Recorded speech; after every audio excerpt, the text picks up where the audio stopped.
Tom Clancy's Rainbow Six Siege has had many metas throughout the years, whether we look at the 2019 Rush meta in Ranked and line abuse in Pro League of Course, or the 2021 LMG meta, or perhaps even today's Shield meta, it seems that there's always a new best way to win.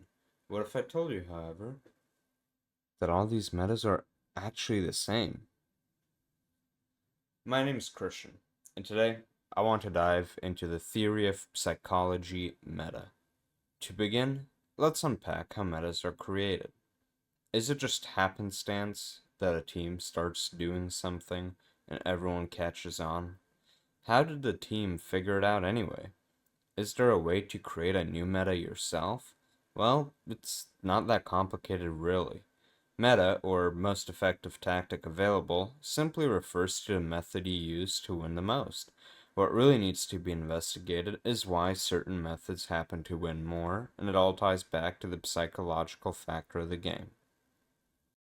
Before getting to the explanations of why certain methods and metas are effective compared to not, I want to let you guys see an example of play style and psychology meta interacting, which I will explain in greater detail in a little bit. But to begin, let's take the LMG meta and the current shield meta as examples. During the LMG meta, the defense would play shields and heavy utility with Wamai, Jaeger, and Goyo, when Goyo sat as shield. A little before LMGs became popular, what was found was that people would just do a completely different push, because shields were so easy to play around. If you are an IGL, you probably would think, is it really worth it to try clearing a shield with a dude peeking left, right, and top constantly? The answer is probably not. And that's why shields were so effective at that state of the game. With Jaeger and Omai still being good, the attacker would know that it's not smart to expose yourself to a shield, especially when clearing it is going to take you so long. Trying to clear a shield with a good gunner on it, like imagine Bolo on top Mez and Chalet on Smoke, right? It will make you shit bricks, man. The attack, however, responded with a very simple solution. Holding down left click on every corner or angle. If you can't clear out an easy avenue, you have to take a harder route and just shoot an instant death laser at every possible angle that could kill you to brute force your way into the difficult avenue. And that was frustrating for defenders, as they knew they would, you know, probably die in a corner 3 seconds before they got swung due to the rat-ta-ta-ta-ta of Finca's 6P41. After a bit, defenders stopped playing so stationary when they heard LMGs due to the psychological effect of being killed so unfairly so many times. That made playing shields disadvantageous on many maps, therefore shifting the meta into the favor of the attack due to the switch in psychology, as well as some nerfs to shields obviously, when they removed the shields from Goyos and so forth. But regardless, if you get punished for just, playing on the map, right? Like just playing in one spot because you're going to have an LMG shooting you around a corner, you're probably not going to want to stand still anymore. You're going to be swinging all time first, but then there's no point in playing a shield, right? My second example is the shield meta. Why are shields so oppressive in the current meta? After all, you can just play Legion, hold crossfires, and remain calm/patient against them. Well, frankly, they're scary. If you see a blitz running at you, you either start hyperventilating and making monkey noises in absolute fear of meeting whatever creator you may believe in, or you just accept your fate and get on TikTok as the blitz is running at you still. Similarly, if a Montaigne unshields within 3 meters, you're cooked. You get humped twice and you die. Now, granted, shields are a little strong with the melee cancellation issue, of course, but even before the shield change, when a team brought Blitz for a rush, Blitz was terrifying. The idea of Blitz is the epitome of the psychology meta. Since Blitz was able to sprint with the shield in front, he became a walking flashbang that would kill you instantly if you got within 5 meters. The only reason he wasn't played was his value wasn't seen back then. The mere sound of Blitz running near your roam will forcibly clear out the roam in seconds. I mean, look at the like mint Blitz play in 2020 or whatever. You can see that before Beast Coast started running shields, Blitz was in play despite, still being just as good. It's just people don't think about it. And, even I don't think about it, but the more you look, the more you realize these things, right? Similarly, we can look at Damos's win rate. Damos on paper is selfish. Maybe if you bring the can opener so you can get some hatches or open a wall, but otherwise his whole gadget is to take 1v1s on paper. However, how Damos is used fits into the idea of psychology meta once again. You scan someone, that someone starts to piss and shit their pants because all 5 attackers now know where he is at all times for 30 seconds. The attackers don't need to be near the scanned defender even. That stress by itself, the idea that all 5 attackers know where that guy is enough to force the defender either back on site or into safest position possible. It's so powerful. I've mentioned operators and talked about operators for a bit, but playstyle is far more important in my opinion. Some key examples of teams that play in a way that abuses the opponent's psychology are SSG, Cloud9 BC, right, Beast Coast, Team Secret, G2, and so forth. Their similarity is that they are everywhere and nowhere at once. SSG, they take it to an extreme, of course, to a point where they either win or lose, purely depending on how they play that day, causing, inconsistency due to how much they force those plays. However, teams like C9BC, especially at the major, showed a perfect example of a psychologically superior playstyle. While the push seemed to be in one direction or one side, Hot and Cold would walk into site alone and plant, which was so dumb in theory that absolutely nobody would ever expect it, and it worked more often than not. Before I get to my next point, I've been showing match replays so far from a different map, showing just a base example, but in this specific match replay, we were playing an official in a best of 3 against 1-up, and I was subbing in. Currently I'm helping this team build, right? But I was subbing in, and I was IGLing, and I want to give an example of what I see as a psychology meta. Right here, they're defending bot. They have a pretty fairly standard setup.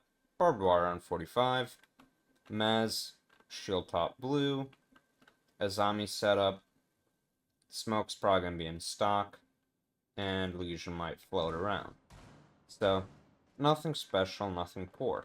Now, with the way that we attack, or if you use psychology meta, you use phantom pressure. You open up everything. Now, obviously solar windows should be open, highway windows should be open, library windows should be open, this window down here should be open, main door should be open, and canine door should be open.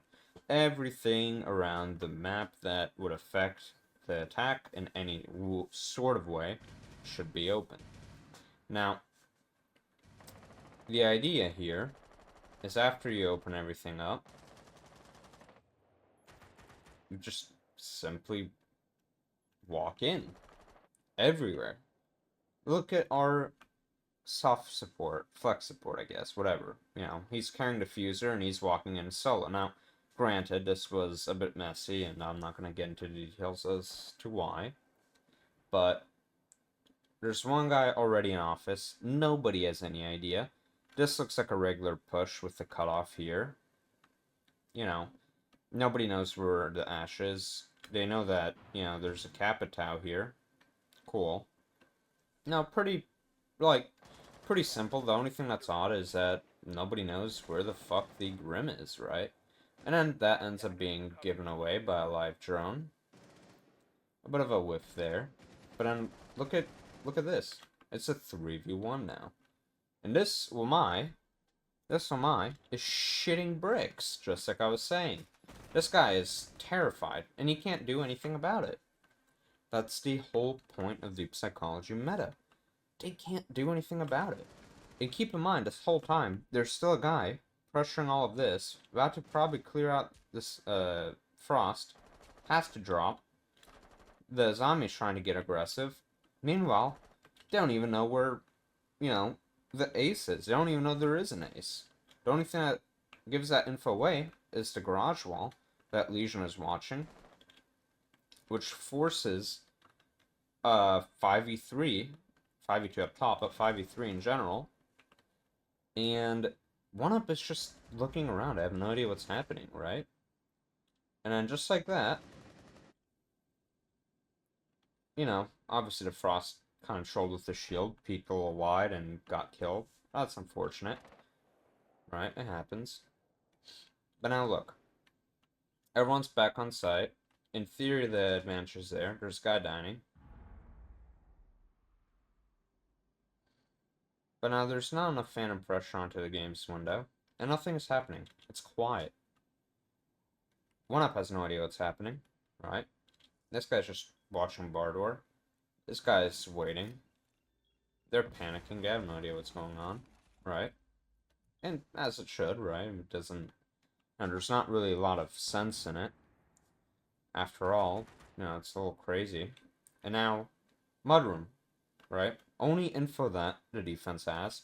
Everyone starts looking kind of towards that direction, worried about the library guy, right? So everyone is thinking it's going to be a regular jump in, whatever.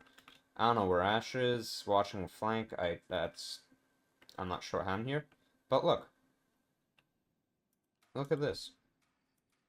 While everyone is worried about, library and games, all you have to do, walk in, forces to smoke out. The zombie has no idea what's happening. Right? Now the Legion is too far away to come back. Smoke is a bit worried about the breach. Obviously, if I die here. Cool. But now this guy has to be worried about the breach. The Legion goes back to site, but he's kind of in a cooked spot here. Right? Because he had no clue there's a guy out. He had no clue that there's a guy here. This guy was in sight. But now look at Smoke. Smoke has to worry about the breach, has to worry about that angle, has to worry about all of bar because of Ash going in. The thing is, for a good 30 seconds, we were nowhere. They had no clue. Legion was sitting in dining. Two people were sitting in sight, not worried about a thing. And then, in exactly 3 seconds, everyone's already in sight. Not exactly 3 seconds, but like, in 5-10 seconds, everyone's in sight, the round is over. That is psychology meta, because it's so unexpected, it's so weird and uncomfortable and confusing that it's impossible to counter and tell. And that is exactly how the game should be played stylistically on paper in the current meta. In the current meta. Psychology meta is the current meta. But that is how you play in a way that regardless of what the meta operators in theory are, like, let's say Blitz and Deimos didn't exist, right? Let's say it was like shield meta again, you have Goy and all that, right? If you play this way, it does not matter what the fuck they have on defense, you're gonna just be killing them in ways that are just so weird and uncomfortable that they can't counter it no matter what operator they have, right? If they got Warden, right? You're not flashing him, you're just in a weird spot already in sight in 10 seconds and they're dead. The defense has no influence on that playstyle on tack. So on tack, that is how you will be able to win rounds, regardless of the, good operators, the defense setup, etc., how defender attacker side of something is. It doesn't matter. If you play like this, you're gonna always be able to win simply because it tricks the opponent into losing for you. If they're not worried about anything, if they have no idea what's going on, then you're just in and you win gunfights because you shoot them all in the back, you're going to win every time. The awareness that's needed on defense to be able to counter this playstyle is crazy. I've played against things that are similar. It is really, really annoying. It also just chalks your mental. Because for 10 seconds nothing happens, and then you just lose to the dumbest possible reason. And that makes you mad because you shouldn't be losing to dumb reasons, right? And that's basically what the psychology meta is. To sum up the point we have so far, the meta is dictated by what causes the most stress, confusion, trickery, and or, baits the opponent. Whether it's a fake roam on defense or a blitz and Deimos hunting down your team on attack, anything that either scares the opponent or confuses them beyond belief will lead you to more victories. It has always been this way when you evaluate all the metas in the past. I mean, look at the, 2019 ranked rush meta, right? That was scary as shit, so you will tend to win, right? Shields. They were meta because they were scared to deal with, honestly. You had Bolo peeking left, right, center, you had no clue what was going to happen. You see the shield for a split second, you're dead, right? But the reasoning, though, for why metas are so effective hasn't been worded like this so far from what I've seen. My next point is that this knowledge can be used to create metas. Right now, shields, Deimos, annoying globals like Dokkaebi, Ying, etc. are all in the meta on attack. But what about defense? The defense is all so reactive to these operators. I mean, look even right here in this match replay. There's a Legion, the only thing that's setting the pace is really a Zami and Doc. Like, defense is just reactive. Legion, Goya, Warden, all depending on the bans and picks. Previous round picks obviously don't have attack or repick. But why is there not a set meta for defense in paper? Well, it will happen sooner than later. Most certainly.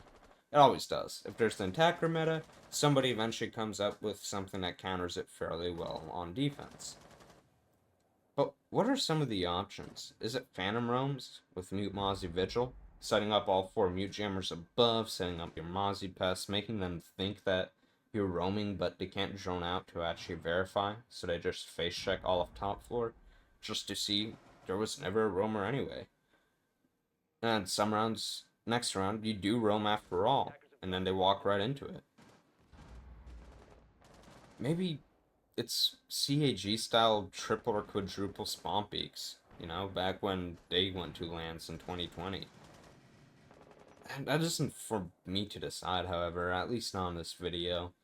While I am not a psychologist, I think most people with a surface level knowledge of psychology and how the human brain works would agree that this lens with which you can see the game through will lead to the most effective results.